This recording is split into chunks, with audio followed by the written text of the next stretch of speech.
Hi friends, ఇవాళ వీడియోలో పులిహోర cabbage curry చేద్దాం రండి. ఇందులో అయితే ఉల్లిపాయ కానీ వెల్లుల్లి కానీ యూజ్ చేయం. టేస్ట్ అయితే చాలా బాగుంటుంది. నేనైతే ఒక మీడియం సైజు క్యాబేజీ తీసుకుని చిన్న చిన్న పీసెస్ కింద కట్ చేసుకుని వాటిని కుక్కర్లోకి ట్రాన్స్ఫర్ చేసుకుని ఒక పెద్ద గ్లాసు వాటర్ పోసాను.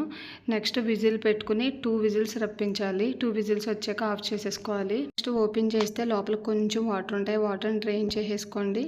తర్వాత ఒక మూకిట్లో ఆయిల్ వేసుకుని మనం తాలింపు వేసుకోవాలి. తాలింపుకి శనగపప్పు 2 స్పూన్స్ శనగపప్పు, 1 స్పూన్ మినపప్పు వేసి ఒక్క నిమిషం వేపేసాక జీలకర్ర అలాగే ఆవాలు వేసుకోవాలి. ఈ రెండు కొంచెం వేగిపోయాక కరివేపాకు, ఎండుమిర్చి వేసుకోవాలి. ఈ రెండు కొంచెం సేపు మగ్గనిచ్చాక పచ్చిమిర్చి కూడా వేసి కలుపుకోవాలి. అవి కొంచెం వేగాక కొంచెం ఇంగువ వేసుకోవాలి. ఇంగువ వేసుకుంటే పులిహోర టేస్ట్ వస్తుందండి. టేస్ట్ కూడా చాలా బాగుంటుంది. ఇంగువ స్మెల్ బాగుంటుంది.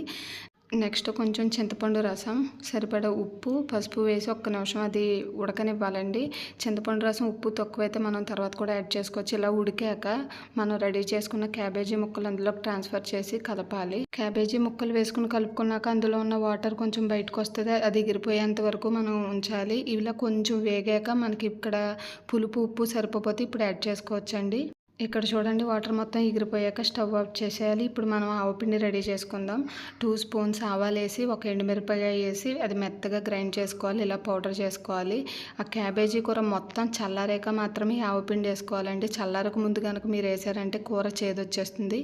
మీకు కనుక నచ్చినట్లయితే please like, share and subscribe.